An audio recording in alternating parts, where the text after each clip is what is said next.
based. Oh, yeah. But I've been in bands that are just named on the day. Like Alpha Degenerate. I remember we booked the show, our first show. We didn't actually have a name. Oh, really? No, we were just too busy writing music to worry about performing. And then all of a sudden we were performing. We're like, fuck, we don't have a name. And what we were talking about that week was being, like the alpha male. Oh, yeah? But instead of an alpha male, it was the Alpha Degenerate. Yeah. So we're like, we'll just call the band Alpha Degenerate. But then you realise there's plural problems with Alpha Degenerate. Are you the Alpha Degenerates? Are you Ellen DeGeneres? I don't know. It's a weird name for a band, but it was a lot of fun. Sometimes naming bands and stuff is like the funnest part of being in a band, Like, you can hear really creative names like Crust Fund Kids or... That's a good one. Crust Fund Kids. They were a pretty rad band. They're... Unfortunately, they've broken up, but they were pretty chaotic back in the day. Yeah, man. Well, that's the inevitable thing of bands, man. They break up. I've been in many bands that break up. 3 major ones. 3 major breakups. Last one wasn't a harsh breakup. Oh, yeah. Yeah. It's just like, all right, we're finished. Wasn't like... Yeah, drummer moved out of town. Nah. That was the end of it. We had a studio, though. We had a studio set up, man. We had a Kennard's Hire. Soundproofed. It was like a Ninja Turtles there, man. Nice. Had that for 10 years, man. Just going crazy on it. Oh, Yarn's doing his thing. Yarn's doing stuff. Yeah, he's doing stuff. Oh, is it died? Oh, really? No. Oh, you put that one in. There was 3 there. Which one died? Can you give me the one that died? Oh, you fucking kidding. This died. It's a crying shame, man. Batteries, man. Man, it was one of my best ones. I got a double sticker on it. Double sticker one. Double sticker with a double smiley face, man. How could a double smiley face die? And I know it's charged. Shit, man. Man. Now we've got to start all over again. Yeah. We kind of start. Are we on me? We're obviously on me right now, Yarn, yeah? Yeah. So we're still carrying the fort. It's just me. We don't have a camera on you. Yeah, fair enough. Fucking double smiley face fucking decided to fucking die. Man, I realised the other day, man, I've got to buy... My batteries for the Pagey train are failing more and more these days. And I actually had some cables made, so like I didn't need to use batteries. I'm pretty sure I can buy like packs underneath them. They're like $800 a pop, so I've got to spend $1,600 or get a dude in China to make me up some cables. And they didn't last for a long time. They lasted 3 episodes and then fried. And I'm plugging them into like $1,000 cameras, Yeah. Probably not a good move. Yeah. Probably a shitty move. Don't do that, Ross. Man, that looks fantastic, Yarn. That looks really good. Thank you. Thanks, Marty. That's good. I can't pronounce brother, apparently, but that's okay. Hey, do you want me to just do the intro straight up? I think we've already warmed up, man. I know we've had a bit of a, a strange intro up till now with batteries dying and me just waffling shit, but yeah. Let's go for it. Yeah. And welcome to the Pagey Train. Today I have in the studio with me, Shaye Fox, filmmaker. Yeah, occasional filmmaker, documentary maker, documentary dude, videographer, mostly. Yeah, that was the one I was going for. Yeah, good old videography. Videography, yeah. Well, I don't know. Like some people call themselves cinematographers. Some people call themselves videographers. But videographers more move towards music. Is that why you sort of go with the videographer? Well, the reason why I go with videographer is because cinematographer has cinema in the name, and I haven't worked on a movie, or I'm not working on a movie. If I'm filming Jeffrey and the Brain Smashers at, that's a made up name, but that's a good name for a band, actually. Feel free to still deal. Feel free. I suppose. Like, hey, so like you mean like so doing promotional material, documentary sort of stuff for internet doesn't really qualify to be a cinematographer. No, I wouldn't say that. It's just like a personal VS thing. I mean, if I love personal VS. So do you mind if we unpack it a little bit? Sure. Because I don't call myself a producer, right? Because I don't get along with producers when we're usually in a professional space. Sometimes. Oh, not usually. Sometimes I've got to get that right. Sometimes I don't get along with producers, so I don't like putting producer in there. Yeah. But I don't direct. I direct sometimes. Yeah. But I wouldn't call myself a director. Yeah. I have been a director. Yeah. I'm an artistic director. Yeah. A creative producer. Yeah. So that's my, that's my bullshit around myself and my identification. Do I do cinematography? Yeah. Have I been a cinematographer? Yeah. Yeah. Do more videography though. Yeah. Yeah, I would just say more videographer, just because that was the name for what I was doing, filming bands and stuff. Like, and I guess with cinematography, it's like Film. yeah, filming stuff. Although, like I'll dabble in both. yeah. I like. Do you do So how long have you been doing music? Like you filming live gigs? Is that what you're doing? So I usually go to full gigs, and I usually film a whole set for a band. So. I film a whole set for a band, and if they ask me, I can edit it together with like GoPros and stuff. So there's a roaming, and then there's two other cams to make it look semi-professional. Yeah. And I've done a few of these. Yeah. So that's what I Interested. mostly do. Although I do film other stuff besides music. I've filmed pro wrestling before. I've also filmed burlesque. Pro wrestling. That's Yeah. mad. Okay. we got to unpack that. And I've also filmed burlesque events before as well, which was Wow. really cool. Yeah, that sounds a bit raunchy. Yeah. That sounds like fun as well. But yeah, no, let's go. Let's talk music, man. Let's talk music for a second. Because I used to do like 3-camera shoots. So I'd try. Well, I didn't do 3-camera shoots when I was in my band. I'd try to get 2 people to do roaming camera, and then I'd put a camera at the back. So I try to do a 3-camera shoot. Yeah. Try to synchronize that to music, and then deal with what I've got. It's always like the most unsexy part of like editing. It's like you finding some random noise and trying to like sync it up to 3 cameras. Well, my question is, I guess, like, how long have you been sort of doing that? Like, how long have you been doing that? Technically since 2015. I got asked by my best friend's dad because he does tribute shows. Okay. He did like a U2 show for a while. He Okay. played Bono and stuff. More recently, he did what's his name? Oh God, Aussie Crawl. He did that, and don't you think I'm sexy? That guy. Oh yeah, that guy. What's that guy's name? Hey, young, can you find that out for me? Don't you think I'm sexy? Why don't you just tell me so? Yeah, That guy. Yeah. I And, don't know who that guy is. We'll see if we can find out. See if the internet can rescue it. Rescue us, Jan! Rescue us! So you got into videography 2015, yeah? Yeah, and I filmed a few of his gigs and used some of the video and the stuff for like his editing stuff. Yeah. Then after that, I didn't really film. That's right, it's Rod Stewart. Rod Stewart. Yeah, everyone loves Rod Stewart. The Stewart of Rod. Thanks, Jan. And then after that, I filmed events for my local Vietnam Veterans Association. Okay. So I filmed Remembrance Days, Vietnam Veterans Days, Holy shit. and Anzac Day ceremonies for them. Yeah, caterpillar parties, that sort of thing. Yeah, Doing and the ode and going down in the sun. Yeah, that was really really cool. Yeah, man. In St. Mary's, when you go past the Macca's, there's that big train there. Yeah. That's where I mostly filmed around, because that's where their office is. Yeah, okay.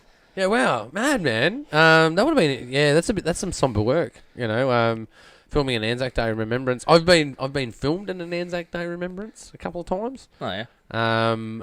But never filmed one. Yeah. But yeah, how do you go about when you do your music videos, like for live video? How do you edit those? Mostly so I'll film it and then rewatch the whole thing, and then basically I just cut out just not interesting parts, like tuning, like dun dun dun dun dun dun, and or just like artists complaining to the drummer that he was off time or something like that, or just like really crap banter. Like if it's just like, "How you guys doing tonight?" Oh, okay. Woo! Oh, no, I mean, like, yeah. Do you do like a multicam edit, or do you piece it together piece by piece? And so I've only just started using multi-cameras. I bought like 2 GoPros to use as like a drum cam, and then like an audience camera. Yeah. And then you have me walking around and doing roaming. Yeah. doing roaming and zooming in and out and all that stuff. Yeah. Okay. Yeah. Because I totally recommend, like, if you set up like, you can even do, like, if you did like 3 GoPros and a roamer, right? You could set 2 up either side, do a drum one, set a camera up at the back so you got a full room, and then you be the roamer. You could do like a 5-cam synchronized edit, right? Yeah. So the way I used to do it was I'd take at least three to four cameras. 4 cameras used to work well because I didn't have a lot of computing power. Once you start doing 4 cameras and above in your machine, yeah, it's gonna be able to handle that. Yeah, it's a bit of a data crunch load, so it's got to process all that in real time. So what I used to do, even to process it better, I would cut up. What I would do first is I would synchronize all the clips. So I'd have 4 clips, and I'd synchronize them all so that they were all in the same time. And then I'd take them into a multicam edit, and then I'd have 4 screens. I'd go with the beat, and I go guitarist, Yeah. and drummer, going to the vocalist, right? Yeah. So I do a multicam edit, because then you can do a live edit in post. Yeah, that's what I do, and it's pretty cool, and you can like time things like Yeah, you know, give like that live feel. you know, it's like drummer, and sick-ass guitar solo, click, you know? Yeah, totally as well, man. Like, I totally recommend it as well. Instead of having one roamer, you got to con a friend into it, man. Get a mate to help you. So you got 2 roamers, right? So put 2 roamers at the left and right of stage. Yeah. And then get them to concentrate on, certain members, and you concentrate on the other members. That way you'll get a good spread. Yeah. Like, the ultimate way to do it is to be in a van directing it via headset with people on the ground, right? But, not all of us have $1 million setup to do that. Right now I have a budget of a ham sandwich. Yeah. So you need to take your ham sandwich, push record, and, times it by 2, right? But yeah, I'd always convince 2 camera people I'd know to film my gigs, and then I would cut the gigs afterwards. Yeah. And then I'd use it. You get so much stuff out of it. You get promo material. Yeah. But you also get documentary material, man. Aren't you working on a doco at the moment? Yes, I am working on a... technically, it's my second punk doco, Unearthing the Underground Volume 2. Mm-hmm.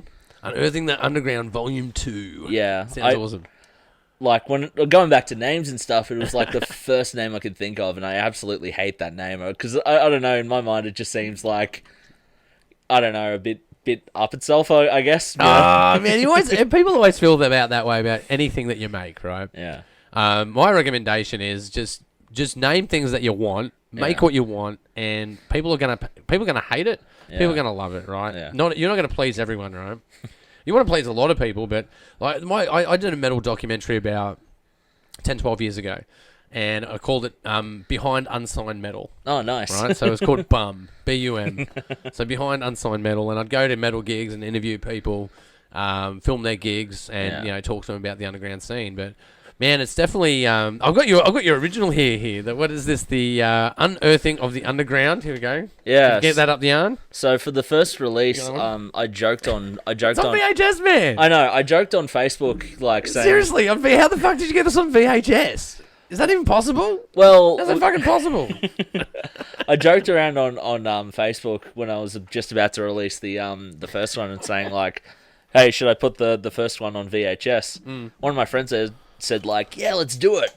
And so we went to Vinnie's and and just bought like a bunch of VHSs. So and then just wiped it and then put our movie on it. Okay. So for example, there's... It's not like you could buy blanks for them, that'd be hard to do. They're pretty expensive or whatever. Oh, really? You can buy them? You can buy them still, but they're like, again, super expensive. And then you have like, the weird art people that are like, I only shoot things in VHS or whatever. Yeah, it's pretty crazy. I mean, to be fair, that is really cool, but... I don't know, man. That's certainly niche, man. Like, I know guys that still shoot on film, right? Yeah. But it's interesting, right? So a cinematographer that shoots on film, is that more acceptable than a videographer shooting on tape? I don't know. Oh, it's interesting. That is interesting. It's interesting. Yeah, I don't know. It's is videography the cousin of cinematography? Is cinematography the nose in the air? I was here originally, and you videographers were later because it was more accessible. I guess, they are related, like... I suppose you could say the same for phone users, like, people that are using the phone. That's the next sort of link in the chain. And to be fair, like, you can get some really cool footage on, like, phone and stuff. Like, I know a few people in the music scene who just film, like, a song or two on phone and then put it on their YouTube channel. It's awesome. Like, shout out to Lee Hawkins from... Big shout out. Yeah, mate. Oh, no, people doing stuff on phones, man. They're doing... live editing, man. Yeah. So they will shoot it in a way that is sequential. Yeah. So they'll shoot it in sequence. They'll then edit it in sequence, and the handles for their edits will be considered in their shoot. So, swipes, wipes, Yeah. the quintessential TikTok that puts the hand over the camera and then reappears somewhere else. But there's some people that are like, especially some car stuff that I've seen lately, people showing off doing car porn with phones, man. Some of the stuff they're doing, man, is pretty impressive. But that's without a gimbal, even just with a selfie stick, man. People are doing some cool shit. Phones are impressive, man. Like, it always, like, blows my head up that, like, the phone in your pocket is more smarter than what took the astronauts to the moon. Dude, by orders of magnitude, we're talking tens of millions. Hey, let's ask that question. Do you want to have a guess? How much faster is your phone than the computer that landed on the moon? Like 5,600,000,000. 5 billion and 72. 5 billion times. I'm gonna go 250 million times. Yeah, I think I overshot it with the B. You got the billion. Let's go. How much faster is a phone versus computer that landed on the moon? Here we go. This is gonna blow our fucking minds, man. Oh, yeah, still going there. I got to stretch time. Yeah, let's go stretch time, man. I'm still typing, bro. Here we go. How much faster does it say? 100,000 times faster. Oh, wow. And quicker than AC just 4G RAM. Okay, so it's 100,000. Yeah. I thought it was more. Yeah, same. But still, it's amazing. That's still pretty fast. Well, is it 2.8? Do you know what a 286 is? Like, as in computing? You might be a bit too young to know what a 286 is. No, I don't think so. Okay, so when they had Apple and PC came out, right? In the 80s. So Apple had its Apple 1 and then it had its Apple 2 GS. And then PC had its 186 and its 286. Right. And the 286 was the Unix Yeah. computer, right? And then the 386 came out, then the 486, Right. and then the Pentium. And after the Pentium, it's just computers after that. No one knows what the fuck they're called, right? Yeah. They're just a PC now.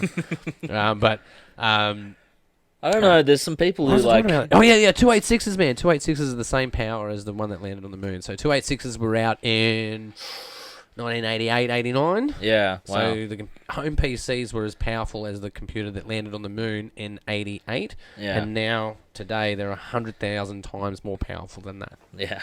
That's pretty insane. Crazy. Your phone, though. That's your phone. Yeah. Is 100,000 times more powerful than that, never mind your computer. Your phone can do so much and like look up so information, but we just look up dick jokes. Yeah, that's it, man. We do dick pics, man. Your phone literally has X-ray vision that can see stars through the center of it, and we go, dick pic send. I don't know. Like it's the phone, man, is changing shit, man. Just like videography changed shit.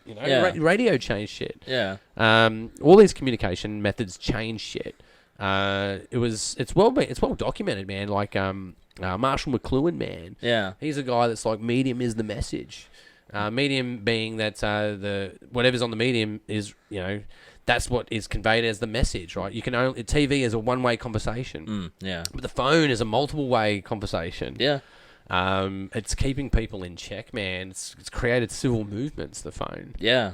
And it was unpredictable as well. Yeah. Like, we didn't predict the phone, man. Like, in Star Trek, man, years and years ago, like, we predicted the mobile phone. Yeah. Communication via voice over distance remotely. Yeah. But we didn't picture Facebook. We didn't picture Instagram. We didn't picture that shit. I don't know. I feel sorry for young people, though, man. Like, I guess, like, social media and being bullied and... Yeah. Having these short bits of content. Yeah. At a time, like we had longer content. And they even said TV would rot our brains, right? What's the phone doing for people now? I don't know if TV rotted my brain. Like I realize it's all pop culture, man. Yeah. I love pop culture. But yeah, enough about pop culture, man. Back to Unearthing the Underground. Yes. Part 2. Volume 2. Volume 2. So what's inspired you to go and film these bands, man? What's it about these bands that makes you go, man, I got to go film these guys? I did like a course in like filmmaking and stuff in St. Leonard's, and after that I realized I wasn't really filming. Like my camera gear was just filming dust, and I really wanted to film stuff again. Yeah. And I thought like, oh, there's this really cool music scene that I know for a Facebook group, and I want to like join in, but I'm too much of a dork to actually just go in without a purpose. Oh, wow. Yeah. And I just Okay. I just asked, like on a Facebook group, like, hey, I'm a videographer just starting out. I'll film your gigs for free, and that's how I started basically. You'd make a lot of friends very quickly by saying that in that space. Absolutely. Yeah, great, man. I think it's a good place to start filming bands. I started filming bands. I started in bands. I think bands in general are a good place to start. I think most of our folks, all of our elders would say, why are you getting into film, or Yeah. why are you getting into videography? Why are you getting into bands? Yeah. It's only recently with some of people that I know that the pennies dropped. Like, being in a band teaches you so much. Yeah. Teaches you how to market. It teaches you how to be a collaborator. Teaches you how to search for your own voice. Yeah. Teaches you how to be a business person. Yeah. Dealing with a venue, understanding copyrights and Yeah. legalities. Navigating that space is a multifaceted endeavor. Yeah. And I recommend it for anyone, regardless whether you're in the band or like filming a band, photographing a band. I've got a mate that just goes around and photographs bands. Yeah. And he's so good at it now. He's so humble. Like, I mean, you should be charging for this work. Like, Yeah. it is pristine.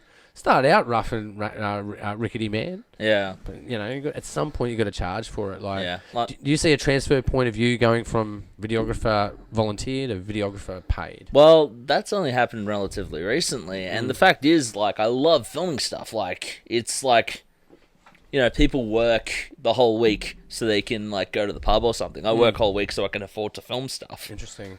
And, like, I just want to, like, making money. That'd be cool. That'd be great. But as long as I'm not losing money, I would be happy. And Yeah, hemorrhaging money sucks. Definitely sucks, bro. and also, Been like, there. I just wanted to just be able to, just afford doing it and be able to save up some money so I can do some cool project ideas that I have. And also, like, have you ever walked home from the train station at 3 o'clock at night? Because let me tell you, it is a scary Yeah, it experience. sounds familiar. St. Mary's Station at 3 o'clock in the morning, Bit rough, walking yeah. home for an hour, wouldn't recommend it. No, it's a bit rough, man. Yeah, no, I grew up in Campbelltown, man. The more things change, the more they stay the same. You Yeah. know? I mean, St. Mary's gets a bad rap, but, like, any place at 3 a.m. is scary. Yeah, that's right. Any locale in Sydney at 3 a.m. is scary, man. I think, especially this day and age, like, and I say this day and age because there's just more people. Yeah. Because there's more people, there's going to be the ratio is the same, but the quantity is higher. Yeah. So when I was younger, you'd go, it works kind of in both ways, right? Like I talk to guys my age, and we don't. Yeah, I'd say to them the quintessential thing of people that have been married for a while and they see like hot birds everywhere. They're like, man, we're all these hot women when we were younger. And I figured it out with talking to my mates about this. I was like, it's because there's more people. Yeah. There was just as many before. It's just that there was fewer of us. Yeah. So of course there were fewer. Yeah. So it's not that you're getting old. It's just that there's more people Yeah, than there exactly. used to be. So it kind of works both directions. There's more beautiful people in the world. Yeah. But there certainly is more crazy people as well. Yeah. Yeah. But yeah, so I'm starting to charge for stuff now, just because, I just don't want to, like, lose money, and also, like, you want to... You don't want to walk through St. Mary's at 3 a.m., man. I get it. Yeah, and, like, hard work and stuff. Like, for example, I filmed for a wrestling group for about 3 years, and, like, I Okay. stopped filming them briefly because I wasn't getting paid. I'm only just now gone back to filming them because they've started to pay me. Yeah, great. That's it. Yeah. Distance makes the heart grow fonder. Yeah. As they say. I understand what you're saying, man. That sometimes those relationships can be awkward because they're based on friendships. Yeah, exactly. And when money is involved with friendships, it becomes Yeah. complex. Like people say that, they go, business, it's not personal. Yeah. Business is totally personal. Oh, yeah, man. definitely. Like if you're passionate about what you do and what you do is your business, then of course it's personal. Yeah. If you're selling stocks and Yeah. maybe in that sense, but if you're selling stuff that you're making out of your hands, Yeah. and like I must say, there's no money sweeter, right? Yeah. Like anyone can go out and get a wage, anyone can go get a job. But go out and create business for yourself and create work out of your hands. Definitely. Purely out of your hands and tools, man. That's why making content and getting paid for it sometimes is a guilty pleasure, man. Yeah. Because after a while, like, you get paid for your expertise, right? Yeah. And the product that you deliver. And the more you do it, the engagement with the product may be less, but the engagement is more targeted and more skillful. and that skillful interaction pays triple. Yeah, exactly. You know, so sometimes it's guilty pleasure. You go, man, I just did a day's work for a fuckload of money. Yeah, it's cool getting Hang in there, man. Hang in there is what I say to people. Hang in there. Like, so you've been going for 5 years, yeah? Yeah, since after filming the Remembrance Day ceremonies and stuff, I took a bit of a break, and then that was filming every once in a while, and then 2019 is when I started really filming gigs, because that's when I joined the Aussie Underground, punk scene. And Yeah. A lot of content to film, dude. Oh yeah, I've been in that scene. I have filmed in so many weird places. Oh man, I can probably name it, man. So you would have done all through Newtown. Yeah, I've done the Newtown circuit. So you would have done the Hideaway. Yep. What's the hallway one? I always forget the hallway one. The Mosh Pit. The Mosh Pit. That's the hallway one. Yeah. Yeah. I've also filmed King on Kings. I think. Yep, Kelly's on Kings. I Kelly's filmed on there. Yeah. That's the spin of me out, man. But I played all these fucking places, man. I filmed fucking crazy. Filmed a punk. And filmed them. I filmed a Punk's Picnic, which is at Sydney Park. Oh yeah. I filmed in an alleyway, like what's on that picture there. Alleyways are cool. I filmed under a bridge once. That was cool. Yeah, mad. What other ones? It's Frankie's that's out there. Yeah, I filmed there. What about the Lewisham? Have you done the Lewisham? No, I haven't. Yeah, see, that one's coming back online these days. That one's the Fluctuator. Yeah. What about the Lansdowne? I filmed at the Lansdowne. Man, this is killer. This is great. Filmed the meanies at the Lansdowne, actually. It was only like 10 minutes of the set because I wanted to enjoy them. Oh, but I did film the meanies at the Lansdowne, which was cool. That's fucking mad, man. It sounds like you're getting your chops up, man. Yeah. Because to go to these venues, because they've all got their challenges. Yeah. And you're filming in the dark, right? Yeah. You're filming in the dark with lots of light interference. Yeah. it's difficult. Moshes as well, like. Oh yeah, I used to another mob you might want to check out a bunch of guys called Mosh Cam. Yes, I've seen Mosh Cam on YouTube. I'm not sure if they're still around or not. Don't know, man. I know the guys that were doing it. I've done filming with those guys before. They're a good experience band. Well, they were if they're still if they're not about anymore. But you'd end up in mosh pits with big bands, play and do big venues as well, Enmore Theatre and I think one of the coolest ones was the guys that did there was a Pulp Fiction song, Crash Override. I think that's that called. Hey, Girl, You'll Be a Woman Soon. Can you check that out? Who did that? Crash Override is what I'm going. What was the song? Girl, You'll Be a Woman Soon. Crash Override. The coolest, besides Frankie's, of course, like, I've been able to film at, like, the Factory Theatre, and that's been really, really cool as well. Oh, Urge Overkill. So close. Urge Overkill, yeah. Well, at least you got the overkill part. Yeah, sorry what were you saying, man? I got zoned out, man. What were we talking about? Oh, Frankie's. Yeah, Frankie's, man. Like, it's a shame that place is going to shut down soon. Dude, man, I finally got me chops at Frankie's before the fucking lockdown, and everything went belly up. It was fucking murder. It's murder. It is a shame, man, because it's such a venue. Like, some big bands have played there, man. Yeah, it's like I've once heard it described as Sydney CBGBs. Yeah, man. I can understand that. Man, that's just such a lovely venue, man. It's just got the heart of it all. Like the whole pulse runs through that place. Yeah. Great atmosphere, great pizza. Yeah, man. Pinball. It's got pinball, pizza, rock and roll, man. Yeah. And it's sprayed on the walls. Yeah. It really is. It's literally sprayed on the walls, man. It's such a wonderful venue, and it's an intimate venue. It has it's almost candle lit. Yeah. Candle lit for metal or rock or punk. It doesn't matter. Rap, man, doesn't fucking matter. Yeah, it's a mad venue. What about the Factory, man? You done the Factory? Yeah, I've done the Factory. Everyone's done the Factory. Got to get in on the Factory, man. It's good to get in on that. Yeah, I actually got into a gig once for free because I was interviewing a band for the first doco. Oh yeah. Yeah, so there was this band called Top Novel. Great band from Wollongong. Yeah. And I was like, hey, can I interview you guys and film your set? And they said, yeah, sure. And then because of that, I got to see CJ Ramone for free. Cool. Because I got in because I filmed the first band. Yeah, okay. Well, what other bands have you filmed for this documentary, the recent one that you've done? Well, I interviewed 70 bands. So. Fucking 70 fucking bands? Yep. Are you fucking mad, bro? Yeah, so for 70 fucking bands? How the fuck do you interview 70 fucking bands? Shit, man. Oh, man. And how long did that take you? Well, in December it'll be 2 years. Shit, man. 2 years. So you're interviewing a band every fortnight. Yeah, pretty much. Like Jesus. I've done some crazy things for an interview. Jesus. For this one, I interviewed a band. Is some of this shit online? Uh, We got some rushes on here. Can we pull something up?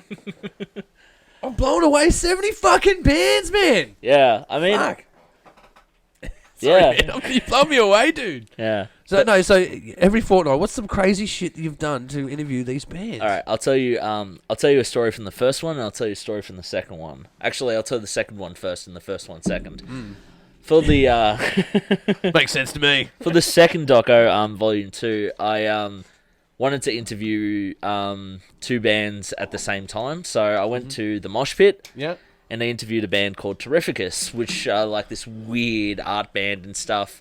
Okay. And yeah, and then and then the band was like, "Hey, there's this band called Dweeb City. You should interview them as well."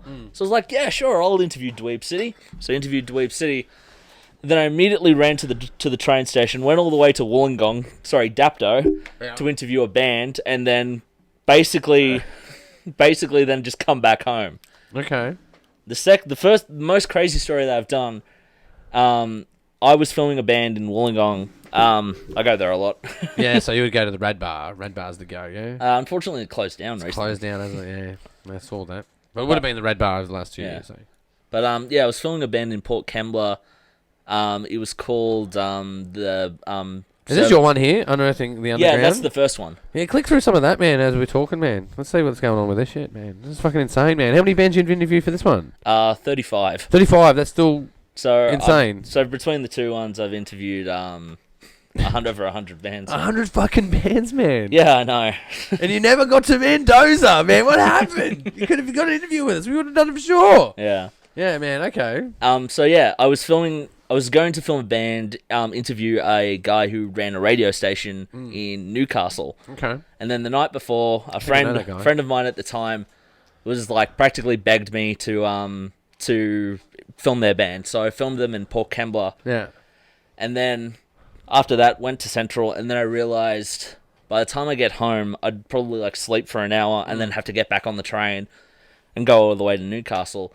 So I went, this is like 12 o'clock at night, went from Central to Newcastle, took the replacement bus, and it was about 3 a.m. Yeah.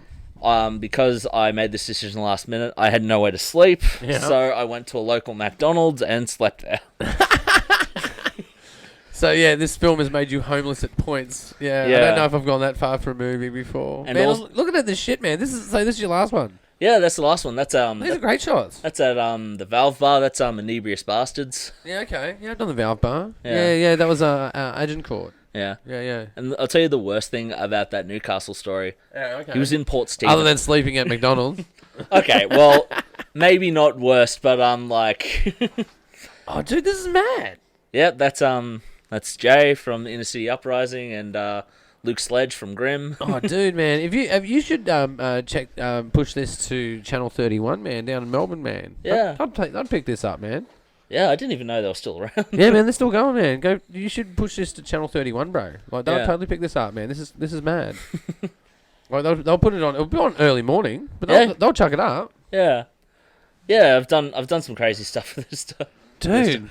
Yeah, so what's the other crazy thing that happened in Newcastle? He mentioned last minute that it was in Port Stephens, which is like another 2 hours away. Jesus. And since I'm still on my L's, I had to take, after sleeping all night at a Macca's, had to take a 2-hour bus trip to Port Stephens to interview the guy. Fucking hell, man. It was a That's good fucking metal as fuck, bro. It was a good interview. I'm not sure if it was worth all the hassle, but it was an interesting interview. Have you ever been in a band? No, I haven't. So you're... Oh, holy shit, man. I mean, I do play music, but I've never... I like the idea of being in a band more than being in a... I get the idea. Yeah, no, you're blowing my mind, man. Like, I get, like what you're describing as a dude that's normally a drummer in a band or or a bassist in a band, man. Like, that's I slept at Macca's is something that I expect to come out of that.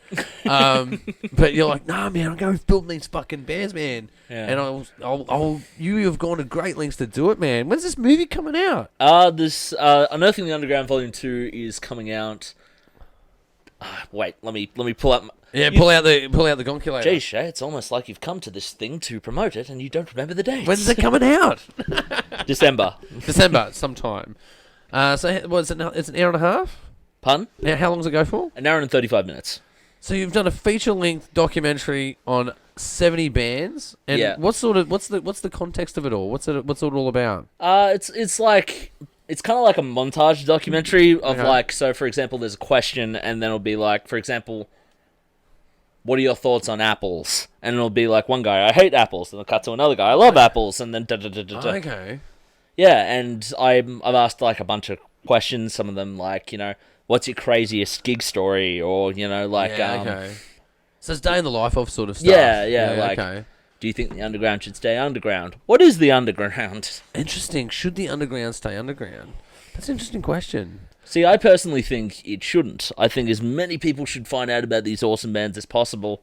But then you get some folks that are like, but it's a perfect thing right now, and too many people thrust it up into the mainstream, and it'll be watered down, and it won't be like it would. Yeah, see, that sounds like a guitarist perspective.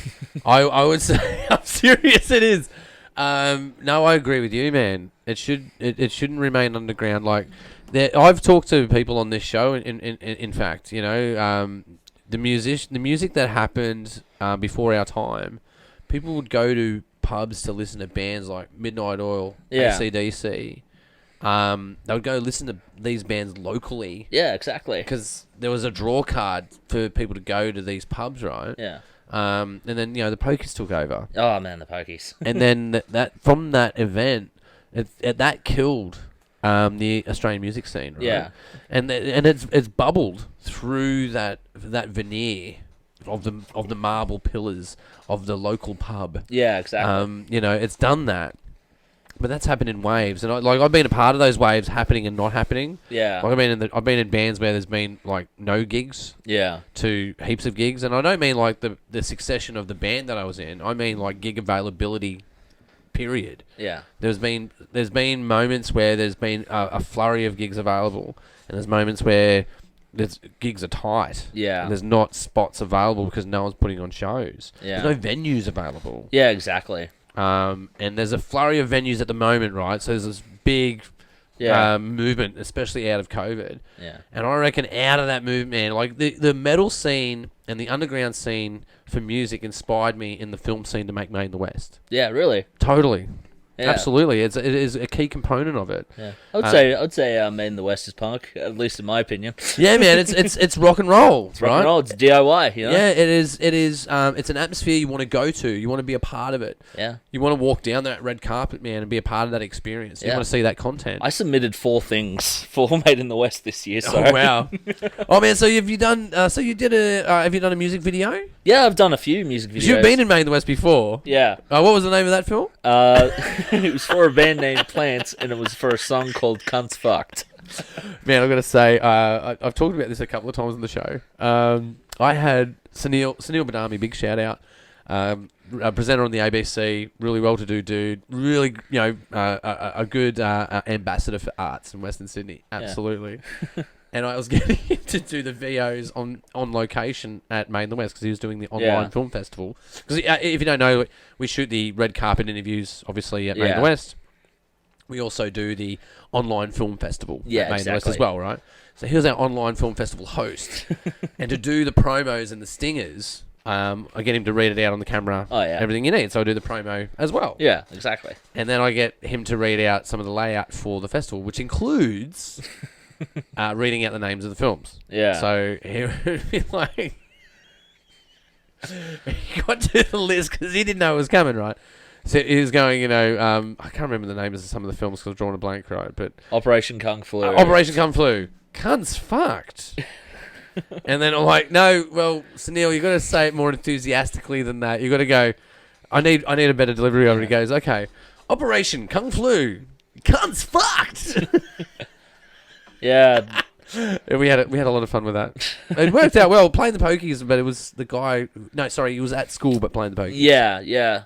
That was a fun weekend. Yeah, it was cool hanging out with the dudes from Plants and their friends and also my friends. Party animals, those The guys. disappointments. 'Cause they came along to the festival, yeah. No, they didn't. They didn't. That wasn't that band. Oh, it was another band that were party animals. I did invite them, but they're all based in Wollongong and all. Hanging out at the Rad Bar before it closed down. But yeah, like honestly, like submitting that video to Made in the West, I was like, there's not a dog's chance because it has a rude word in the title and like, you know. But I thought, might as well give it a go. Worst case scenario, I've lost $40. Okay, I have a job, so I can. It's probably the title that got it over the edge, to be frank. But I no, not to be frank. I guess no, we don't give a shit, man. Yeah. We put on content that judges have voted for. Yeah. It's that simple. We care about, like, it's a paradox, right? We care about the content that goes on screen. Yeah. But we don't care who made it and what the content is. Yeah, If exactly. that makes sense. Yeah. Oh, Jesus. Many blessings. Thank you. Falling apart, it seems. No, so you've submitted 4 films this year. Yeah, 3. This year? Yeah, 3 music videos and a compilation, I guess, of snippets from the old doco and the new doco. So basically, one of the questions for the doco is, what are some crazy things that have happened at a gig? So I took some of the experts from the first one, and I put a few from the second one, mashed them together and submitted it. But I submitted a heavy metal music video for a band called Head in a Jar. Shout out to those guys for their song Suburban Witchcraft. Okay. I submitted a music video for a band named Froth Dogs. Awesome band. Check them out. Froth Dogs. Great name. For their song Mum's House. And I also... Sounds raunchy. Not really. It's about... Smoking pongs at your mum's house. The song's basically about going to your mum's house when you need your washing done. Oh, okay. So it's a bit... Well, actually, I did that a lot. I used to live in different states, and I would bring my washing home from another state for my mother to wash. She'd insist. She'd go, bring your dirty washing, I'll do it for you. I'm like, okay, man. Yeah. And the third music video is for a solo project named Locke for a song called Burn the Rain, which I shot. Burn the Rain. Good title. Which I shot in my home of St. Clair and St. Mary's. Okay. And, just down the road. Yeah, exactly. Yeah, cool, man. Well, I hope they do well. They'll go through the ringer like every other bit of content. But we have a music video award available. Yeah. I can't stop sneezing. It's very rare that beer makes me sneeze. It used to years ago. It's really getting a hold of me. Jeez, what have you done, Yard? Special sneezing edition of Heineken. Well, I wish it was a special sneezing edition. What's that one? What's that? Gordon's pig. Pink soda. I'll give it a crack. Fuck it. I'll give it a go. Maybe that will help out. No, I have hay fever. Yeah. I know that sounds like bullshit, Ross. You're doing a whole bunch of blow on the Pagey train. No, that's not the case, kids. I do have bad hay fever. Yeah, just underneath the camera line, there's just mountains of cocaine here. Yeah, totally. I'm skiing. Actually, I'm skiing through all this cocaine. It's quite alarming. Like Black Sabbath would look at that amount of cocaine and go, "Damn, Jesus." No. I haven't really. I just don't know where these allergies have come from. Do you want another beer, man? Oh, if you're offering. Yeah, man. I'll get another beer going. I've got a Gordon's going. A Gordon's pink gin soda. Sounds hot. Like me. Yeah. Yeah, man. Okay, so I hope they do well at the festival, man. I don't know how it's going to go though. Yeah, who knows? To be fair, give it a go. If it gets in, awesome. If it doesn't, then at least I gave it a crack. You know. Man, you got to give it a shot. Yeah, exactly. I look, it's really bizarre, right? Like I've encouraged people to enter before, and their film would get in, but the year later, like the films that didn't get in would have got in the year before. Yeah, if that makes sense. Yeah, like the content quality that's coming out of Western just Sydney, climbing. It's exponential. It's a hockey stick graph. Yeah, like a lot of the films that we have come through end up doing an international circuit. Oh wow. Yeah, man. Like a lot of the films that come through, Made in the West, end up playing in Edinburgh, playing in New York, playing in LA, playing in Hong Kong. Yeah, you know, It's crazy. They play all around the world, and some of them come up from nowhere. Some of these films are just out of the blue. New director, new cinematographer. We do have our usual rock stars, our usual hit squad, and they're an interesting mob, right? Because I see them come together before they didn't know each other, and then they are competitive with each other to get into the festival. But ultimately, they form this network. Yeah. And they're champions in this network, and there's other people that are sort of champions as well that are up and comers. Yeah. And that's the thing that I'm seeing now. I'm seeing people that are making features, and then the next up and comers. Yeah. And we're in that transition right now. Yeah. That's where we are in the content. I can see it because I watch it all. Yeah, of course. I've watched everything that's come out of Made in the West for the last in Western Sydney, Sydney content. Like I've watched probably in the vicinity of 450 short films in the last 10 years. It's a lot of content. Yeah, wow. And I've watched that grow and change and modify and evolve. Yeah. And shit, man, it's steep. Like I've entered Made in the West 10 times. Oh wow, really? Yeah, I've only gotten in 5 times. Oh well. I only get in half the time. I mean, 50% is like that's a good hit rate.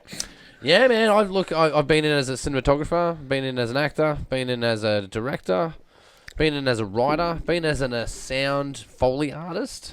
Oh yeah. I've been in on all those things, but I've been rejected on all those things as well. Yeah. So I've been equally rejected as I've been accepted. It's important to say, like, because we started the festival out of going to other festivals, realizing that we had the inclination that they might have been rigged. Like some of these festivals we went to, we were like, that's a convenient film. Like, you're the cousin of the guy that runs the festival. That's convenient. Maybe I'm wrong. Like a Trop Fest or something. I didn't say that. I didn't say that at all. Oh man, I've got so much to burn about all of that. Really, I do. I'll maybe talk about it at a later date. Yeah. But the funny thing about I've been involved with Tropfest many times. Oh, that's cool. Yeah. The funny thing about Tropfest is that's how the first doco started. I was Really?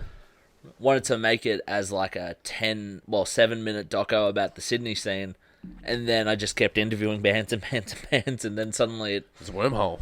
suddenly it went from 7 minutes to, at its longest, it was 2.5 hours long. Jesus, that's a lot of content, man. Yeah, and I'm glad I shaved it down to an hour and a half. Man, you should split it up into like pieces and chuck it online, man, rather than chucking it in one chunk. So I just saw you had it in there as one chunk.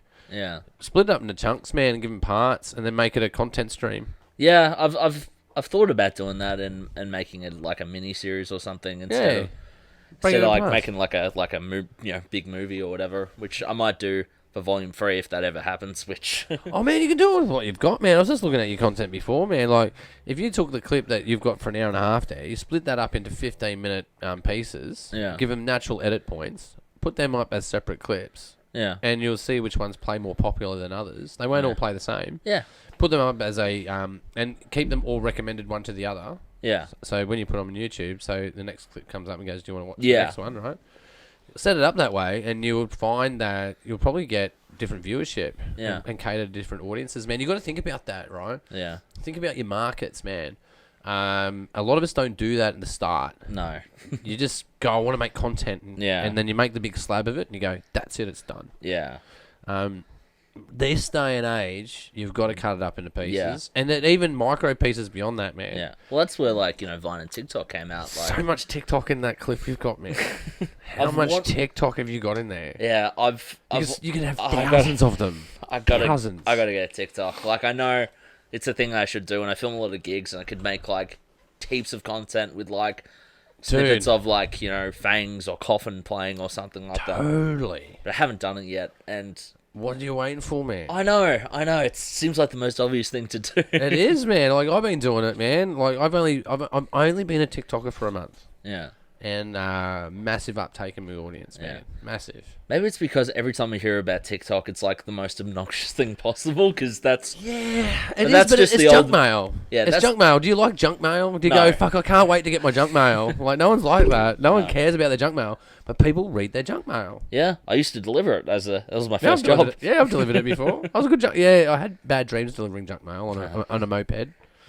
So you have stop-start dreams. You know, stop. The amount of times I nearly got my right hand bitten off by dogs. Wow, dogs. Fucking dogs, man. Jeez, yeah, don't deliver mail, kids. Yeah.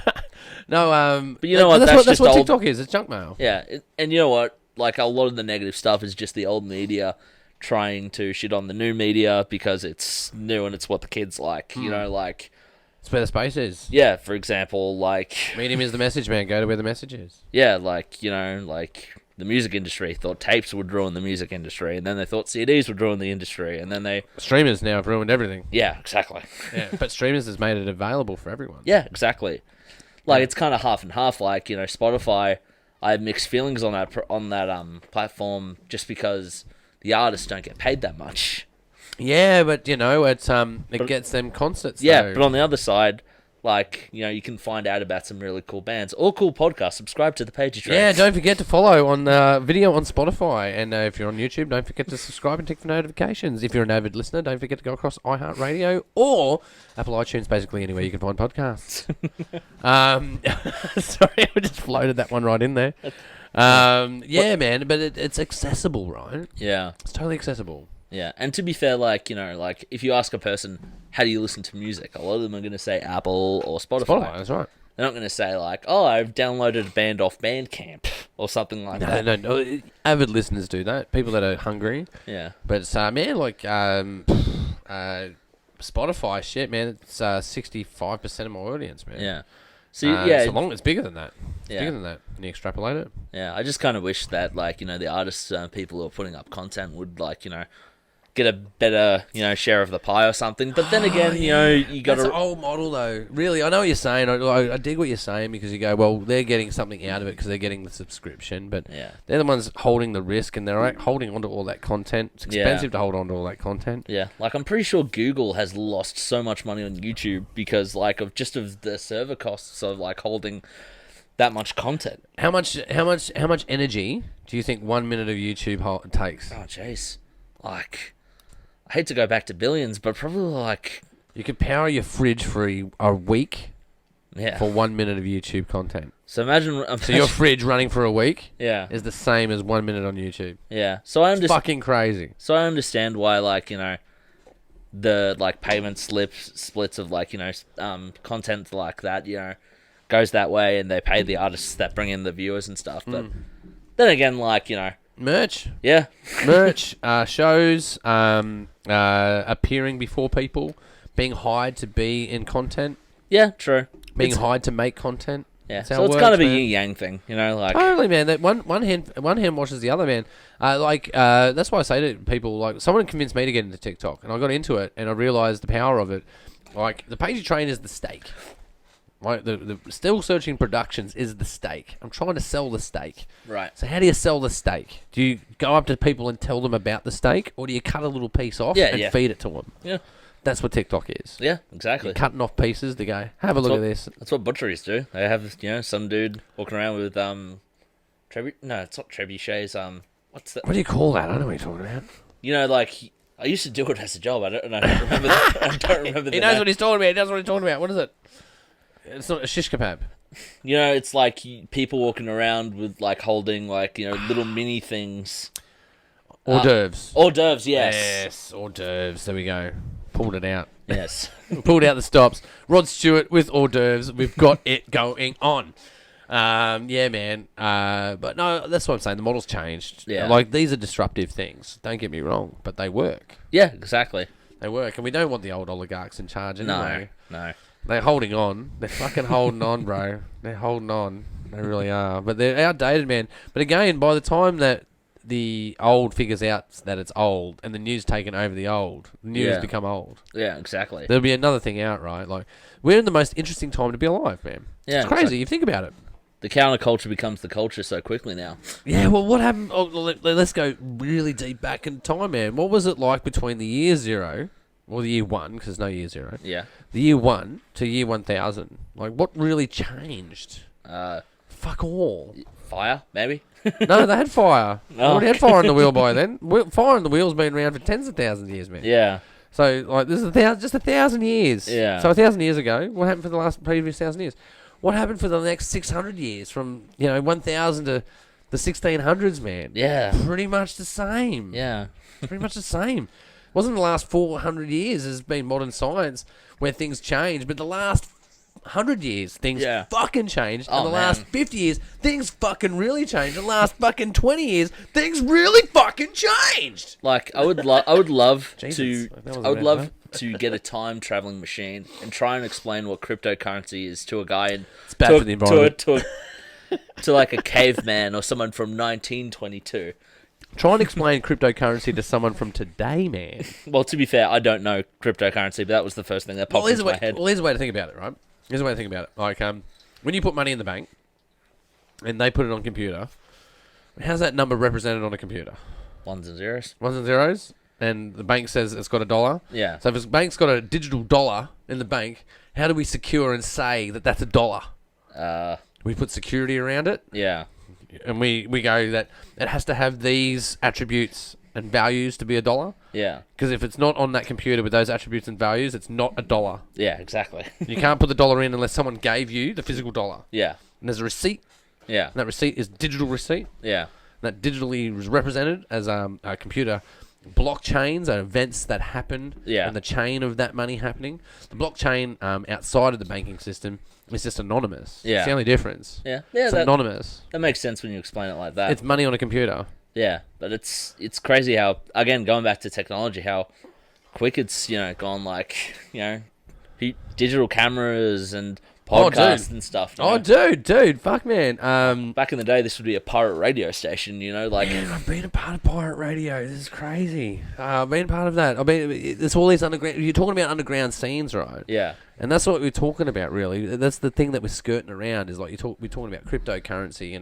The blockchain of secure data that is all processing transactions. Yeah. And that's all banks are doing, but they Yeah. just call that legitimate Yeah. chains, I guess, or legitimate banking. This is all fringe underground stuff. Heavy metal is anti-establishment in nature. yeah, And I think there's out of bands that I've interviewed and bands that I've filmed, there's a correlation between rappers and metal, right? yeah, They don't get along because it's different. It's different music, right? Different outlooks, but they're all renegade in nature. Yeah. They're totally renegade in nature. They are fringe anti-establishment. yeah, And the establishment hates that. They Yeah, don't of like course. it. They don't like that. But film does the same thing, man. Short film, horror films, Yeah. things that are grotesque to some, entertainment to others. yeah, exactly, But it's Halloween, man. yeah, exactly. It's just Halloween. It's just Yeah. it's I gotta metal. watch the new one, man. It came out yesterday. Yeah, it did come out actually. Jamie Lee Curtis is still kicking, man. Still a scream queen. But yeah, man. Like it's theater, Yeah, and theater is totally legit, man. Some theater's not for everyone, man. Like Yeah. not everyone likes guttural vocals. Like I'd have old fogies from my time say, "I don't understand the words in metal." And you're like, "Do you like James Brown?" yeah, They'd be like, "Yeah, I love James Brown." Tell me his fucking lyrics, man. You understand fucking James Brown? Are you fucking kidding me? Anyway, it's not about understanding the lyrics or not. Like, it's about the music of the generation. I guess these generations now I find fascinating, man. I've been saying this a few times now. Like, the 60s has a feel to it. The 70s has a feel to it. The Yeah. 80s has a feel to it. 90s has a feel to it. Once you get to 2004, yeah, the feel is gone. yeah. And I guess All repetition from there. modern culture is just like Frankensteining other bits, It's It like is, man. a little bit of dirt, I like little that. dirt. Because nostalgia is a powerful thing. Like you see with movies, like Nostalgia is huge. nostalgia exploitation, man. Like how many remakes or how many like. I fucking love Stranger Things, man, just because of the 80s nostalgia, man. Like, Oh, it's a great show. It's a wonderful show. but the nostalgia in it, man, takes you back. Yeah, It's got, they have both stories running, right? So they've got the journey of the kids. yeah, And then they've got the journey of the parents, and then they always come back together in the middle. Right? Yeah. So the formula is the same throughout the Yeah. whole show. So you're rooting for someone, right? You're like the parents are rooting for the parents, going, Yeah. "They're just got to go back to the kids and save the kids," and the kids are like, "The parents are gone. We need to stand up and grow for ourselves." And we need to take on the darkness. We need to kill Vecna, right? We need Yeah. to fight the demons inside us, right? That's Yeah. the whole subtext Yeah. of the whole thing. But interlaced in all of that is the nostalgia. yeah, And that's the cream on the cake, right? Is the cream in a cake? Cream in a pie? cream of the crop or whatever. Cream. It's the tasty bit, right? Yeah. And I find the nostalgia and what's the other word? Indulgence in that. It's indulgent, right? You indulge in this nostalgia. And young people find it discovery. I find it nostalgic. Yeah, exactly. Yeah. But that's what we do now. Yeah, we just take just Frankenstein things together and make new things. Yeah. Are they new things? Like, I wear, like, cabbie hats. Oh, yeah? But people like the Peaky Blinders, which I always say weird in my head. I'm like, Peaky Blinders. The Peaky Blinders, man. But I was wearing cabbie hats before that, and they fucking crashed my style. I was wearing them before they were fashionable, and people used to go, what the fuck? And now people go, nice fucking hat. Fuck that, man. I'm going to wear it until it goes out of fashion and comes back in fashion again. It'll be the 20s again. Hopefully, I can download my consciousness into a computer by 2084. But fucking time is fucking ticking. Sorry, I've blacked out for a second there. What happened? Unearthing the underground. That's what fucking happened. Yeah. Version 2. Yeah, volume 2. Volume 2. Fuck. I had 3 goes at this and I fucked it up. 70 fucking bands, man. Yeah.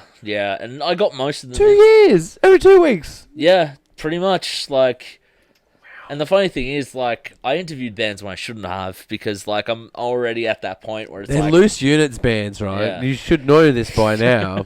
Fuck. Or there's, like, bands that I've wanted to interview and then they've just replied to me and it's like, I really want to interview you, so I'll somehow fit you in and stuff. Yeah, but I've managed to keep in most of the bands. There are some bands that unfortunately didn't make the cut due to one reason or another. Yeah, whether it's technical, contextual, or otherwise. Yeah, like, for example, one interview stupidly did it, like, at an arena and a band was doing their sound check in the background, and I thought, that'd be cool. But you can only hear, like, because, like, so I couldn't use anything from that. Yeah, you get technical issues with that stuff, man. Yeah.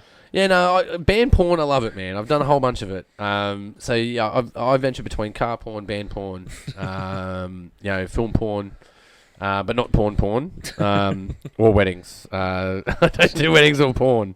Yeah. I just do the porn of other things, which is just general media. Yeah, man, I do enjoy filming people playing instruments, though. Yeah, it is a lot of fun. It is pretty good. I'm a strings guy. I love getting some good strings. Oh, yeah, like, you get, like, the... Oh, jeez. Mic bump. It took an hour and a half. Join the bump club. So. Yeah, the bump club. Everyone's in the fucking bump club, bro. And the funny thing is, I was making a conscious effort. You were trying fucking hard. I saw you trying as well, man. Because I'm a fan of this podcast, and I was like... Oh, thanks, man. I appreciate that, man. There's more... I'm getting more fans. I've got trolls now. Oh, really? I've got trolls. I've been waiting for trolls, man. Not that I read the fucking comments, but, like, I fucking got trolls, man. I only noticed it the other day. I was looking at my analytics, and I saw I had unlikes. But they subscribed. I'm like, yeah, you subscribed and you ticked unliked. Do you get, like, some corny, like, comments like, oh, this interview really derailed or whatever? Oh, yeah. I haven't got anything like that yet. Definitely got the drinks card on the Pagey train. I've blacked out a couple of times on the show before. But, that could happen. Man, I totally cut you off. Where were we going? We're going somewhere really cool. Shit. Where was it? Do you know where we're going now? Oh, right. Yeah. I love shooting strings too, especially if you get like strings man. I'm a strings man. Yeah. Especially if you get like a really tight close up and you just see like fingers like going and you see the movement of the strings, man. Yeah. Yeah, I love that shit, man. When you capture that, it's a great feeling. Yeah, especially like a good bass if you get a good bass string going. Yeah. That's great, man. Or when they're doing the whammy pedal. Yeah. Yeah. I think the guys that do that the best are definitely Pantera. Oh, yeah. Pantera, I think it's 5 minutes alone. Ah, man. That fucking clip, man. Yeah. Moving light bulb. Yeah. Fucking bending strings, man. Like, fucking love it. Yeah. Yeah. Everyone always wants to do a Pantera clip if you're in a heavy metal band, just saying. If you don't want to do one, look up Pantera and you will know. Yeah. If you don't know now, you know. Yeah. And it's better than your standard, like, standing in an industrial wasteland looking serious music video. Yeah. Or, goth, dressed in goth, under a bridge. Yeah. In the forest, Yeah, goth in the forest with fog. That's a good one. Or standing behind, making sure that there's graffiti in a tunnel. Yeah. You're in front of the graffiti. Yeah. And, it's a bit of, again, that, industrial wasteland look. That's a common go-to. It's one of the tropes, though, but it's part of the theatre. Yeah, exactly. It's part of the grit, right? It might be like a bit of a trope, but it's a good trope, you know? Yeah, totally, man. It works. Yeah. Why argue with it works, man? But Exactly, you know? but I've done the conspiracy metal stuff, so, riot stuff. And, Yeah, cool. All that sort of, cool stuff, man. But, yeah, man, filming bands, it's a hard gig, man. Yeah, it's hard to get paid for filming bands. Yeah, and also it takes a toll on you. Like, the Does. amount of times that I've almost quit because it's been so burnt out is, it's up there. Oh, I think that's all kind of filmmaking, man. Don't feel bad. Don't feel bad. We all get burnt out. Like, I was, it was 3 days ago, I'm like, I'm fucking out. I'm fucking out! And then, then I'm straight back in again. Yeah. The amount of times I've almost quit this year has been like 5. Oh, that's all right. 5's good. That's a good number. 5's a good number, man. Not in the double digits yet. So. Yeah, it ain't that bad. Yeah. It can be worse. Don't get me wrong. It can get worse. But I love doing it. I love filming bands because, like, you just capture a moment in history and stuff. Yeah, exactly. What drives that hunger in you, man? Like, you have those breakthrough moments, don't get me wrong, talking to a band, but what about, like, filming a band? What are the moments that that are yours that you go, that's why I'm in this? When I just discover, like, a really cool band that I've never heard before and they blow my mind. Like, for example, going back to the doco, there's this Newcastle band called Boudica who are amazing. Yeah. And I was filming a gig that they were playing in Wollongong again. Oh, jeez. Where's down the gong, man? It's a cool scene up there. Yeah. Down there.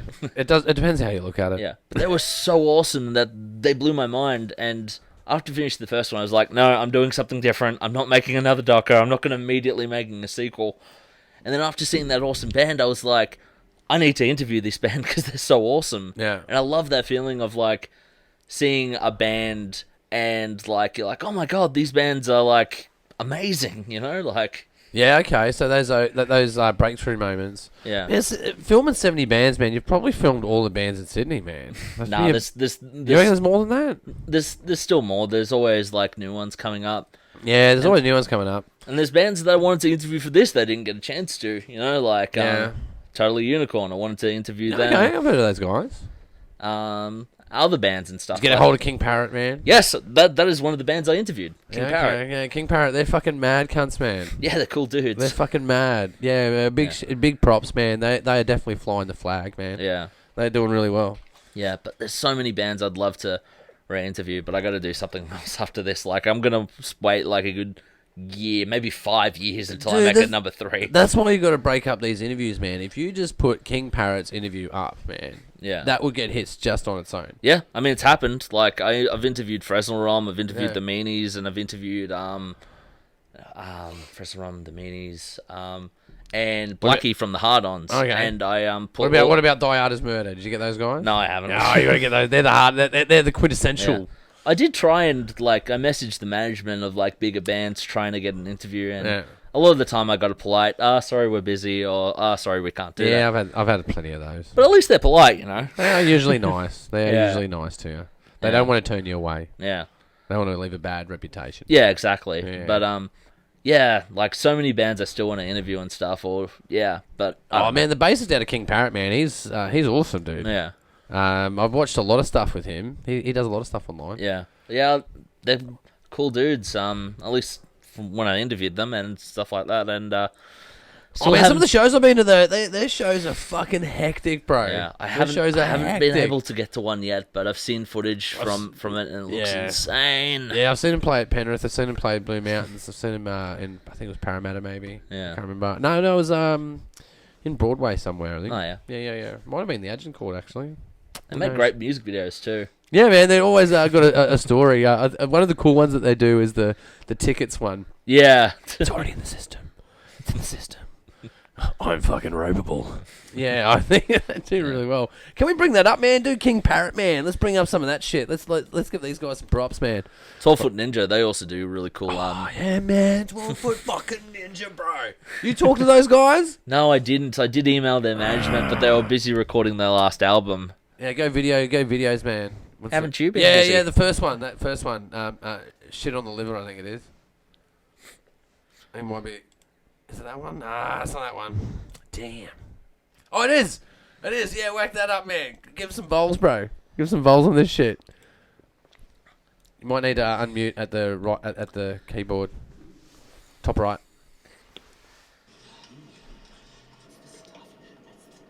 That's the ticket.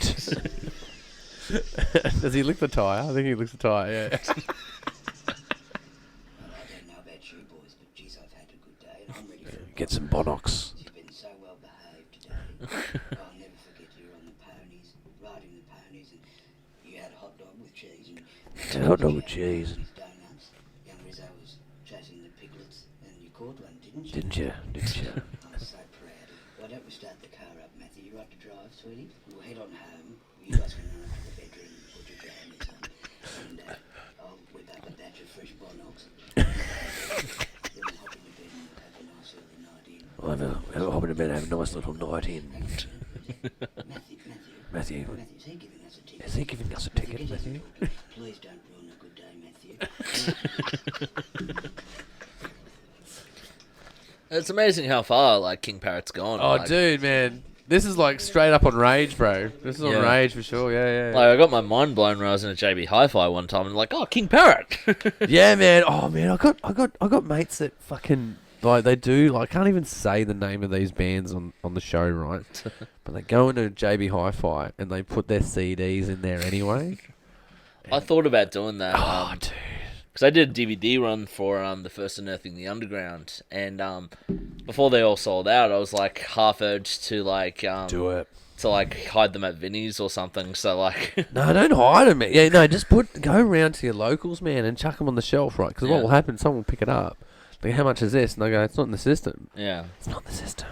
And then they'll just take it. yeah, Yeah, no, it's totally worthwhile doing. I wish I always did it. yeah, Wish I always did it. I wish I had done it once. yeah. No, I'm the sticker guy. I was put my sticker up in strange places at drive-throughs. Like if you don't have your sticker up at some point at the Annandale drive-through, you haven't lived, man. You haven't lived. It's always cool just walking around and just saying, "Oh, Malat, yeah, I know that band." Oh man, there's one. Look, man, if you want to see something really cool and get a good photo, right, or see something that has a bit of band history and especially underground band history in Sydney, go to the factory floor. Go backstage, and there's the loading dock, right? Okay. There's a mirror there, Oh yeah. and on that mirror is a whole bunch of band stickers. Oh, cool. If you go and photograph that mirror, you'll see like the band. Like if you look at the range of bands that have played, right, that get to the factory floor, Yeah. there's only a small percentage that have their sticker on that mirror. Yeah. But the cunts that got their sticker on that mirror were smart enough to put their sticker on that mirror. Yeah. Exactly. Go and check out that mirror, man. Yeah. I recommend it. Like, I've had people send me photos. They go, man, I see two of your band's photos on here, like stickers on there. I'm like, yeah, man, that was when we played there years ago, man. Like, it's still there. Yeah. I love a good sticker. Actually, what I wanted to do for the poster for what if I do a DVD release is I'm gonna grab a skateboard or a blank skateboard and just make a collage of just band stickers, and then in the middle just have Unearthing the Underground. Dude, that's fucking mad. Yeah. You should totally do that. People would get that, man. But Origi- again, though, man, you got to break this stuff. Like, do the long form. Don't get me wrong. Yeah. But consider breaking up those interviews with those bands, man, Yeah. and putting them up separately. And putting them up as streams of thought. Yeah. Because you have your channel set up, right? Yeah. Just do it as stream. You know, their playlists. Yeah. Set them up as playlists, man. People will put them on it like in the background and shit, man. Yeah. Just to watch it, man. Because like I was watching that footage before, man. I imagine it's a step up from what you did before, yeah. Yeah. Exactly. So man, it's Yeah. gonna be mad. When's it coming out again? We Sorry. figured this out yet or what? December 10th, 11th, and 12th. December 10th, 11th, and 12th on your YouTube channel. Those are the actual screenings. Haven't figured out. Okay. Haven't figured out when it's gonna come out yet because I want to do those screenings in a DVD run, and Yeah. then after that, I'm not sure if I want to try and put it into festivals or eventually put it up onto YouTube. Yeah, I reckon you got a lot of looking at that stuff, man. You'll get a lot of play and get lots of promotion for those bands if you put it on a channel. I mean, the first one that's got over 1,000 views. Like that's Yeah, man, it's doing well. yeah. But that's an hour and a half, man. You could Yeah. have 10,000 views if you Yeah. did 10 videos, right? It's funny. They'd all get 1,000 views. You remind me so much of my friend Jed because like he's also in a band, and he makes the argument that I shouldn't put full sets up on YouTube of bands and stuff. No, you should put one song up. Yeah, and And then you he's- go to the band and go, do you want to buy the rest? Yeah, and he's like, oh, That's just how we used to do it, man. That's how you do it. yeah, exactly. And it's just If like, you want to make money, man. yeah, Look, I'll give you an example, right? I know this guy. He goes and photographs surfers. right. So you'll go to a beach and he'll get a long lens, a telephoto lens, and photograph surfers. And then he'll put and figure out what car they're in, and he'll put a business card in their on their car. We'll take them to a website with a watermark on it, and they go, if you want the photo, $25. Yeah, It's a good Yeah. deal. yeah, that Great is. deal. Yeah. When do you ever get photos of you surfing, right? It's the same deal. Like, surfing and doing metal, man, is the same fucking thing, man. Yeah. You rarely get people to photograph you while you're doing it. Exactly. You certainly don't get anyone doing videography Yeah. of you doing the whole performance. How many fantastic gigs have you heard of, but there isn't any footage or photos That's of? right. And yeah, that's why I like, filming stuff like, Publish one, sell them the rest, man. Yeah. Sell the content, Shaye. Yeah, I should. The content's worth a whole bunch of money, man. Yeah. And, hey, and you can start out small. Like, a big shout out to the music producer, actually. Yeah, I interviewed her for the first doco actually. Yeah, man, she's wonderful, man. I remember her starting out, and I was talking to man like, this is how you approach Yeah. bands this way, man. Talk to them this way, and you'll get more business, man. And she was upping her cost, man. Yeah. And she's reviewing bands, photographing bands every week, man. I remember She's charging for her work, bro. Yeah, I remember asking her for advice, maybe last year, about pricing stuff because, again, I've probably pricing things too low, but at least it's not free, Start low, and Yeah. then double your price, Yeah, because right now I'm like charging $50 for raw footage. dude. Yeah, I know. Dude, you can change that around, man. Dude, put the whole thing together. Sell it. Give them a song for free. Yeah, Right, this is how you get them. Because a band will say the same thing to you every time. yeah, If you go to a band before their gig and you say, man, 3 camera shoot, I'll do an edit, live Yeah. cut edit with your music, and I'll do your whole set, 7 songs, 8 songs, whatever. yeah, I'll do it for $300. yeah, Okay, get the fuck out of here. yeah, Right? exactly. They'll tell you to get fucked, right? They go, man, I can get the venue to give me a recording and a webcam Yeah, of the whole thing for $50. You Yeah. go, all right, go and buy that, right? Yeah. Next time they do a gig, they might hire you. Yeah. Or what you could do is, man, hey, can I film your band? I go, yeah, man. Yeah. Fucking oath you can film our band. Give them a song. Give them their third best song. yeah. Don't give them their best one. Give them Yeah. their third best one. That makes sense. All right? Give them their third best song, and then you go, man, I've got another 7 of those if Yeah. you want to buy them. Yeah, that makes sense. I've got 2 of them that are fucking mad. Yeah, Tell crowd you went what, crazy for this song. I'll give you the whole lot for $300, or you can just buy each one of them for this price, Yeah. that price. Because that's what I struggled Start with. out that way. That's what I struggled with a long time because in my mind it was a tightrope between that guy that's getting taken advantage of and that bastard that charges too much. But You don't want to. You don't want to. If you feel guilty after a sale, you rip them off. that's an interesting point. Yeah, I mean I don't feel guilty, but like that's If an you interesting point. if you feel cheap after that, you didn't charge enough. Yeah, I had the same with this mate. He doesn't like me saying it, but I say it right. I've sold content where I go, I just feel like a whore, right? I should have sold that for more money. Yeah. But I've sold content before. You go, I feel like a fucking drug dealer, man. This feels like highway robbery. What you want is that feeling. Yeah. Like if you feel like, man, this product is so good, it's addictive, Yeah. and it almost feels illegal to sell it, yeah, and I'm getting a good price for it. That means that you're starting to get where you want to go. yeah, If you feel like a whore at the end of your shit, man, and don't get me wrong, man, I fucking felt like that. I'm not saying it's a bad thing.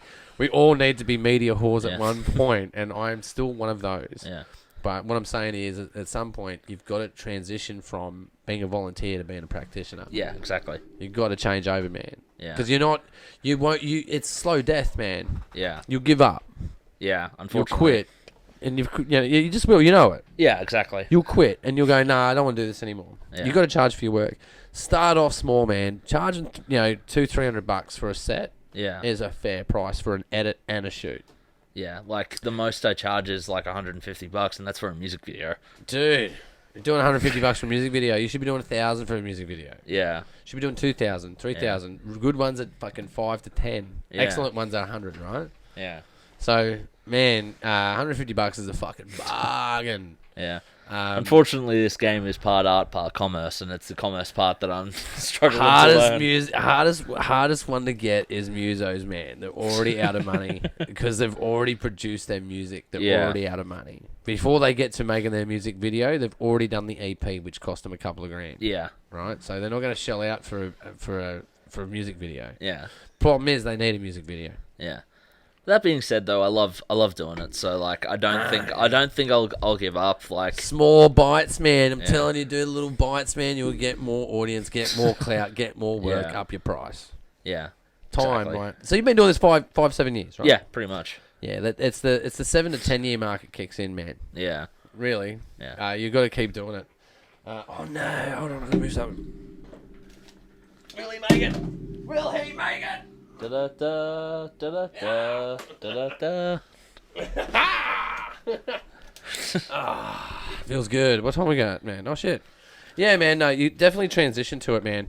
But hey, where can we find you online, man? So you can find me under DMWC Films on YouTube, Instagram, and soon to be Facebook. TikTok. Soon to be TikTok. Soon to be TikTok. Actually, I'll tell you a funny story. Okay. What do you think DMWC stands for? DMWC. No idea. So when I was in year 6, I was reading a Simpsons comic. Oh yeah, great comic. And Bart Simpson sees a drunk monkey with a chainsaw for jumping through a panel of glass. Okay. And I thought that is a great name for something. So that's Simpsons references. So that's how I named my my film thing, Drunk Monkeys with Chainsaws Films. Drunk monkey with chainsaws. I fucking love that. Although to be fair, like the reason why I keep it abbreviated is that like in like, you know, a punk scene, it's like, Drunk Monkeys with Chainsaws.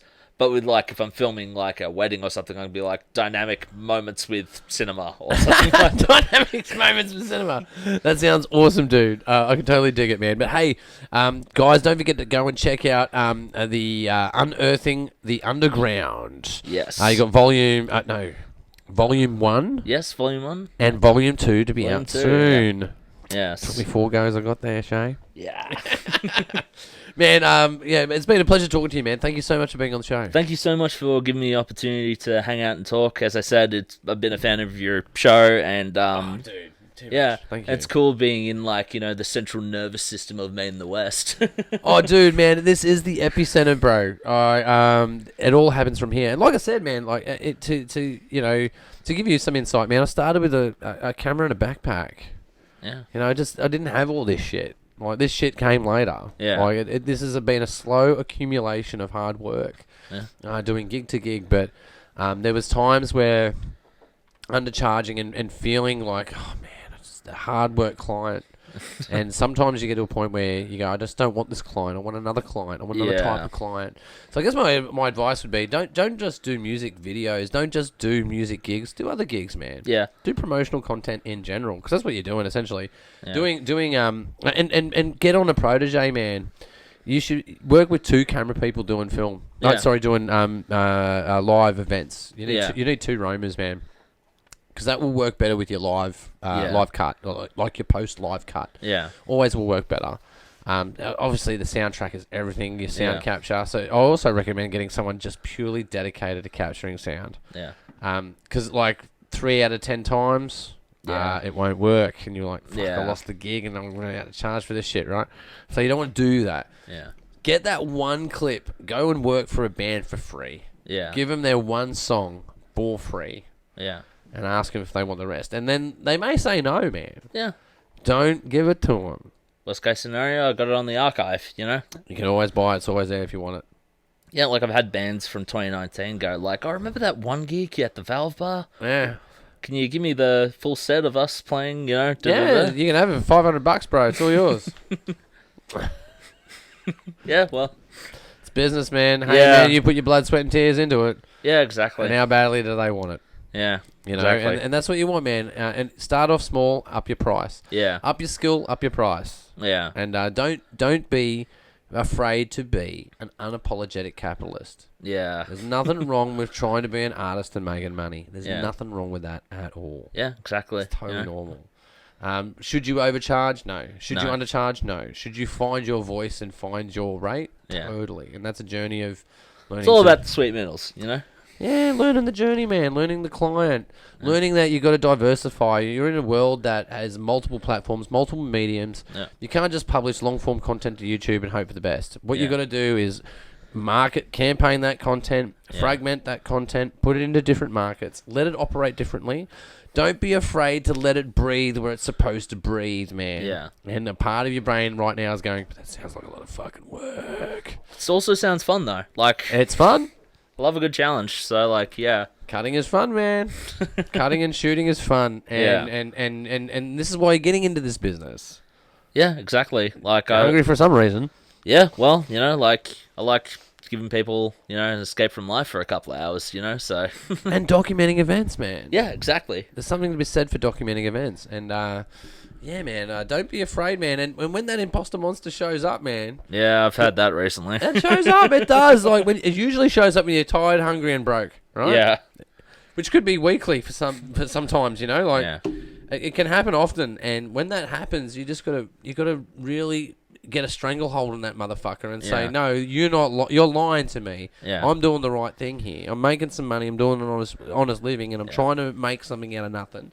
Of course, it's going to be a bit rickety. Yeah. Of course, it's going to be not perfect, but eventually, it will get good enough to where people won't even see the imperfection. Yeah. They'll only see it for what it is. Yeah, I've had that with the docos. Like, I've, like, had sleepless nights where I've thought, like, oh, it's going to be shit and everyone's going to hate it. I'm going to get kicked out of the scene. And then, oh my God, what am I going to do? Ah. Dude, you're not getting kicked out of the scene. You're going to be you're going to be a custodian of the scene by the sounds of it, man. Yeah. Anyone that has the, you know, Capacity to sleep in a McDonald's in Newcastle. the one night. drive to film 70 bands. Anyone has that kind of drive, you're not going anywhere, bro.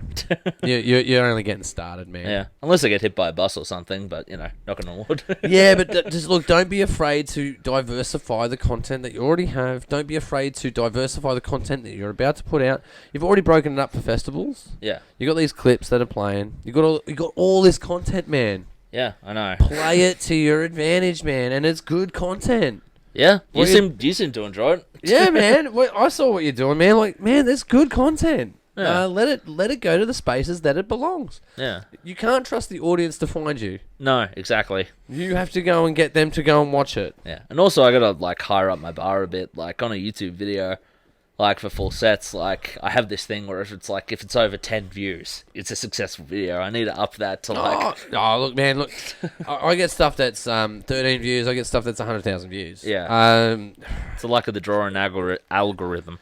Quality, quantity are both important. Yeah. You need to find the balance between quality and quantity. You could have one really quality clip that took you a year to make that no one fucking likes. Yeah. Or you could make 10 clips from the same amount of effort that 3 of them are liked, Yeah. and you might only have a 30% hit ratio. Yeah. Who knows?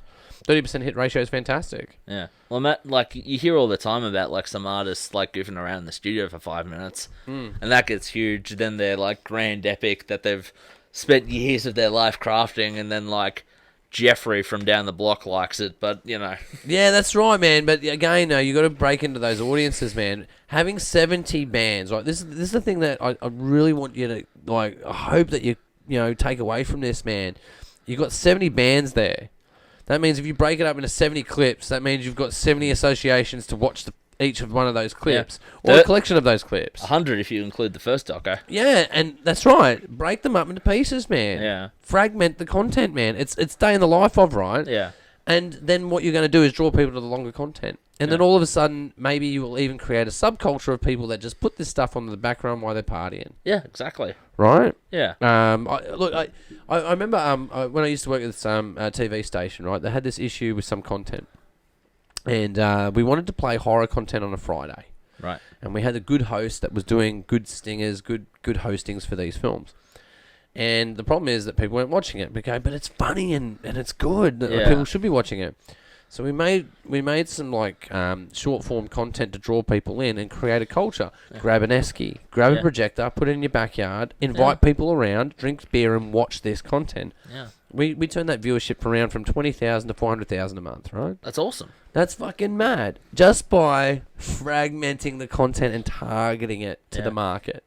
And that's what you're dealing with, Shaye. Yeah. Is you've got you've got the content. Yeah. You've got the market for that content, and you are expecting the audience to break that down for you. Yeah. It's not how it works, man. You've got to go and break that content down so that they will go to the mountain. Yeah. You've got to create the steps. Exactly. Create the steps. Yeah. That makes sense. And I've definitely got a lot to think about on the bus ride home. Yeah, no, think about it, man. Really, like, you're sitting on a gold mine, bro. Yeah. You've got a gold mine of content there that no one has seen. You've got don't get me wrong, you've got 1,000 people watching that, man. But you could have had 20 clips with 1,000 people watching it. Yeah, exactly. Right? Out of the same content. Yeah. It's the same package. Yeah. And it's just, if by changing its arrangement, you've changed its impact. And, man, I totally hope you go away and do that, man, because you've got some boss shit. Oh, thank you very much. I mean that, man. You've got some boss shit, and you're doing some fucking courageous stuff, man. It's fucking ballsy. Fucking hanging around with fucking metal bands and punk bands interviewing them, man. It's fucking ballsy, man. Yeah. They're a crazy bunch, man. You definitely made some interesting characters. And you've got to get that out there in pieces, man. Go and show the world that. The bands want you to do it. The audience wants you to do it. Yeah. You're the gatekeeper of it all. Yeah, exactly. So break it up. Yeah. Make it happen. Yeah, exactly. Yeah, man. I mean, I'd like to get you back in a year and talk about how you went. All right. Yeah, I would love to be on here again, man. Yeah, great, man. Because I really think that if you go forth and do this, man, I really do. I really hope you do, man. Go and break it up, man. Send me links, man. I'll share. Yeah, sure. I'll definitely send you some, snippets, and I'll definitely send you a link to the full doco once it's finally finished. once it's happening. And hey, you got dates in December when people can go watch some of this stuff? Yes. So in Dapto at Dapto Dogs Music Bar and Lounge on the 10th of December. Monster Mouse in Sydenham. I don't know why I called it Sydenham, but Sydenham. I call it Sydenham. On the 11th, Yep. and at Penrith at the Soundgarden or the High Street Social. Oh, fucking yeah, man! On the Great 12th. fucking venue, bro. Oh, it's awesome. It's a great venue. And they're starting to do metal shows. It's so awesome man, being able. they're kicking it up, man. They're doing a good job. I don't have to go to the city anymore. It's awesome. I can just go to local. Yeah, man. And Penrith crowds are the best, man. Yeah. Out of all the times I did metal, man, Penrith crowds were the best. Yeah. No doubt about it. But once again, man, Shaye Fox, thank you for being on the show, man. Thank you very much, man. I really do appreciate it. And thank you for all the awesome advice you've given me tonight. No worries, man. And guys, you've been watching the Pagey Train. You can go and check us out on YouTube. That's right, YouTube. Don't forget, while you're there, don't forget to subscribe. And hey, you can go and check us out on Spotify. That's right, video on Spotify. Don't forget to follow while you're there. But for you avid listeners, you can go out to iHeartRadio, Apple iTunes, basically anywhere you can find podcasts. You've been watching the Pagey Train, and we'll see you next time. Man, Thank finally you so got it done, much. man. That was a hoot, man. Yeah. Bit of a rickety start for me. I think I was the issue. I'm